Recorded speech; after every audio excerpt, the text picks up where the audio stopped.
What's up, fellow Vanguard nerds? I'm Babblerab, and this is a deck that I took to my locals yesterday. It's just a fun deck, and I couldn't really think about what I wanted to play, so I was just like, I got two fun decks potentially I could play. One of them I still don't have the full amount of cards for. I mean, it is functional, but I don't have every card I need for it to make it to the point that I want to play it. So I'm like, okay, let's try this deck out. I pretty much am almost certain how this is going to end up, but actually, no, it ended up exactly as I thought it would have. So this is a Meer Infinite breakride deck. It's kind of just turned into a how hard can I turtle deck. It really doesn't have... The Infinite breakride play really isn't that aggressive and really doesn't put that much pressure on the opponent. So the deck's kind of unintentionally turned into I'm going to tutor all four of my perfect guards and then just wall up and see how long it'll take for you to kill me. That's more or less how I ended up playing it yesterday. However, I had so much fun doing so. The last game was against my friend's Gaia deck. I literally, by the end of it, was sitting with, or last two turns of the game, I was sitting with 10 cards in my hand, 4 perfect guards, 2 heal triggers, and I'm like, okay, I'm not going to kill you, but I'm going to make you work to try to kill me. He took 2 turns to get through that hand, which, I mean, it's Gaia, and he had to do quite a bit of stuff, but, I mean, it still took him 2 turns to get through that entire hand before he actually ended up killing me. So, yeah, again, this is just a fun deck. If anyone was looking for, like, oh my god, Babblerab figured out how to revolutionize duos, now they're suddenly competitive. Sorry, it's not. It's just a casual Meer deck. Honestly, as it currently stands, I think Harmony and Prisms, as well as the Madre Legion, are probably your best bets if you're looking for competitive Bermuda builds.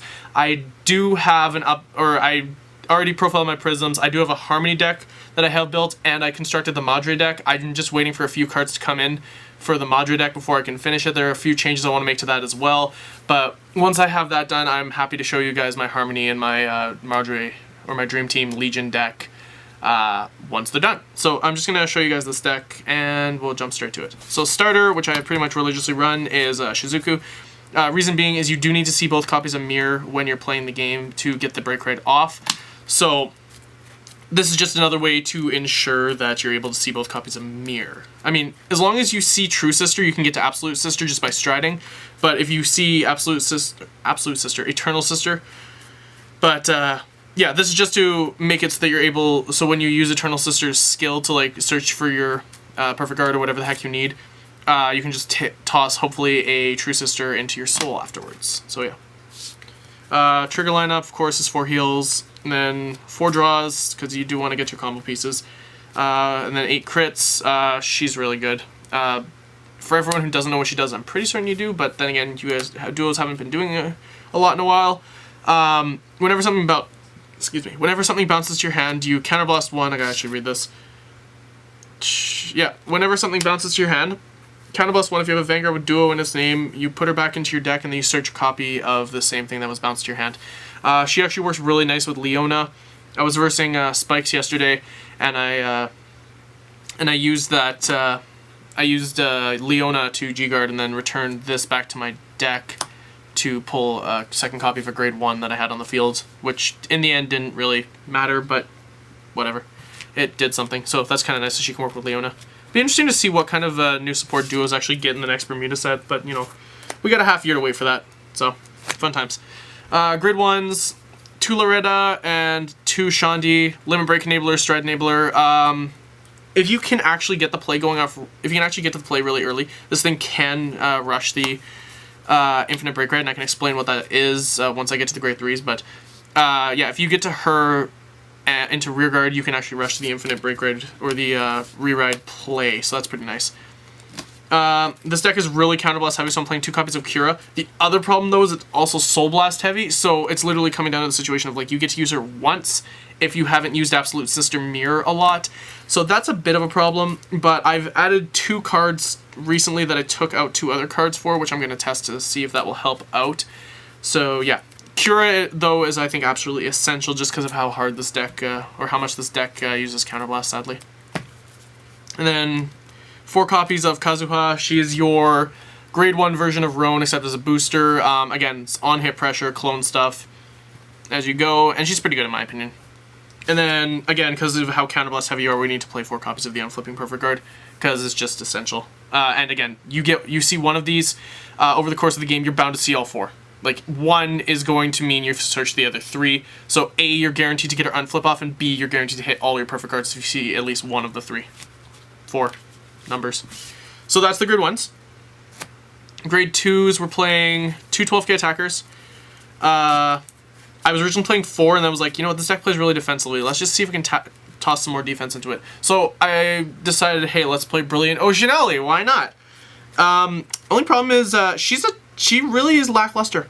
She swings about as hard as Sudaria, but like Sudaria is always a 12k attacker. You need a Sentinel into your grave to make Ellie a 12k attack, or 12 or 11 or 13k attacker, and it needs to be a GB1. So this actually works better for rush plays, you know, if you're attempting to rush with this deck, which I don't recommend. And in addition, she's a 10k intercept, so who gives a flying fuck, honestly? So you're better off just not. This is like centerpiece of the deck. Like I think every duo deck probably is playing as many copies as the person owns, up to 4. Roan, I'm playing 4 of her because Roan is amazing and you need her. She's really important.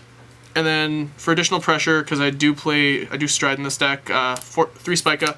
The extra attacks are a good way to put additional pressure on your opponent, and this deck can go into Olivia pretty easily. Plus, in addition to that, if you've already hit GB1 and you do Meer plus Meer, you can get like 2 or 3 extra attacks off with Spica. Typically, 2 or 3 extra. No, that's wrong. Swing Spica, bounce back. You get like 4 or 5 attacks, I believe, with like an extra. Spica gives it like 1 extra on top of what you normally would have got. So yeah, I was originally playing 2 Brilliant Oceanelli, and then I'm like, wait a minute. I use Soul a shit ton. This deck doesn't have much ways to draw cards, and typically it doesn't really care how much, or for the most part, it doesn't care too much about. It kind of cares about Counterblast, but it cares a lot about Soul, and it doesn't have any ways to thin. So I'm like, okay, well, what if I run Girls Rock Ryu? This solves the Soul problem, gives me hand advantage, which means I could have a larger hand to deal with plays, and that's really about it. But like that's, in my opinion, I'm giving this thing a go. This I literally just changed after the tournament. So Girls Rock Ryu, when she's bounced your hand, you counterblast 1, draw a card, soul charge 1, and again, because Absolute Sister Meer uses Soul, Cura uses Soul, and Eternal Sister uses Soul, the last thing you want to be doing is Soul Blasting out True Sister. So this, I'm giving this a go to see if it will build Soul. I will let you guys know in previous or in future builds whether or not this thing actually will end up working. I could let you know in previous builds too, but that would require time travel, and I don't know how to time travel yet. I'm sorry, guys. I'm good. I'm not that good. Grade 3 lineup. 3 Eternal, 3 True, 4 of each. True Sister, favorite card. Like this is my favorite Bermuda card, hands down. I love it.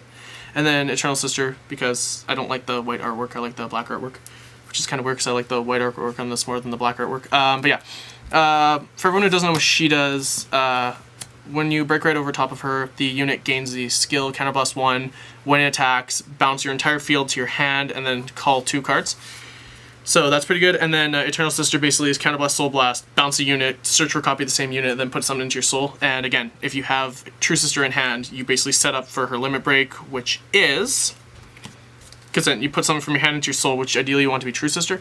And then Eternal Sister, what she does for her limit break is after she attacks, you throw 3 cards from your hand away. Very, very hefty cost.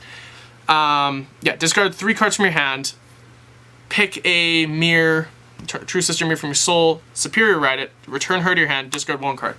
So you discard 4 cards, so this thing literally is a break even, so you really don't plus at all from any drive checks you do, which kind of sucks, but you do get an extra attack.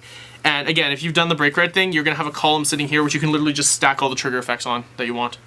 So yeah. In addition, this is the primary way that I end up searching for all my perfect cards. In addition to Roan, of course. Roan is a good pressure unit. So moving on to the G zone. This thing I almost never stride, but it's there just because on hit pressure is nice. Nectaria, when she hits, I actually have to read her because I haven't used her skill in forever. If you get a Prism, when it hits, bounce a unit to hand. If you have a Prism and card name, choose a card from hand, call to rear, gains 5k. If you have a Heart card with Duo, you just clone the unit that you bounce to your hand. So that's pretty good. Then the other one, which I stride very frequently, is Absolute Sister Meer. She does is this is where the Soul Blasting comes in. You Soul Blast 1, bounce a Duo to your hand. and then you add a Meer from your deck to your hand. And then the other gimmick about this is, if you reveal 3 copies of any unit in your hand, you get to add a second Meer to your hand. So, you know, kind of pulling off Pacifica stuff, except not really, because, you know, Pacifica does better searching than Meer does in terms of grade 3s. And, you know, I'm really good at getting 5 grade 3s to my hand in a single turn with Pacifica, versus this you can only get like 2. So, you know, you don't get to stack crits, but hey, it's still a pretty good card. And then we got 4 Olivia. Guys, if you are investing heavily into Bermudas, and Bermudas are your main clan, like they are mine, I got bad news for you. If you want to play in tournaments and do well, for the most part, or you're not playing Prisms, you're going to need 4 of her. Unfortunately, I consider her a staple, just like I consider Conquest Dragon a staple, and my friend plays Narukami.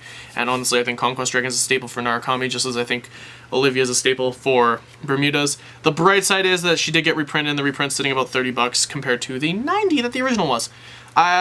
Luckily, I'd never had to spend $90 on my Olivias. I only spent a maximum of $60 on these things.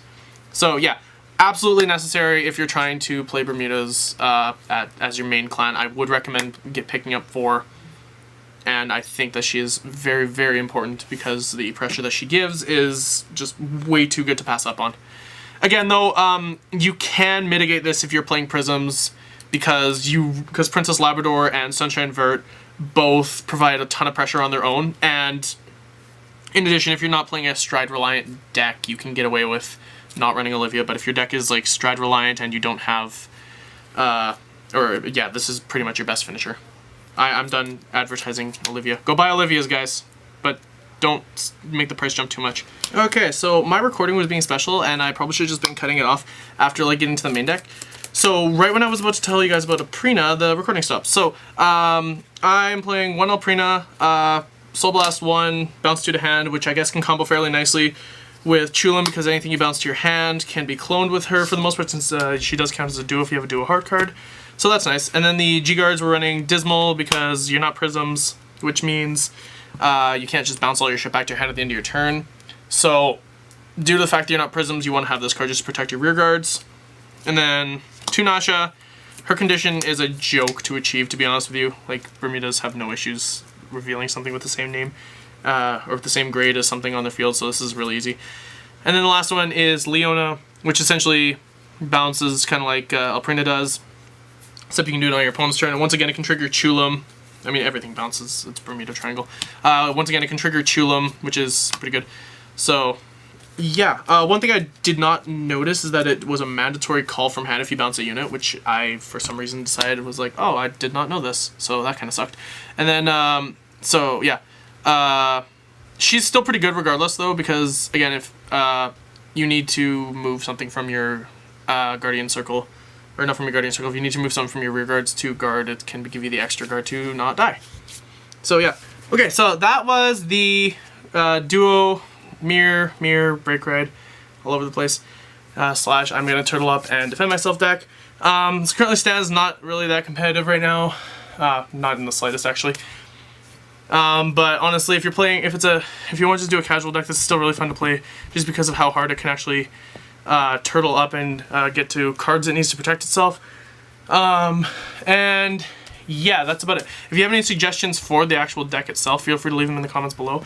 Any actual improvements on how you could maybe improve, or how this deck could maybe improve, let me know. And otherwise, I'm Babblerab, and I'll talk to you guys later. English is really difficult. Peace.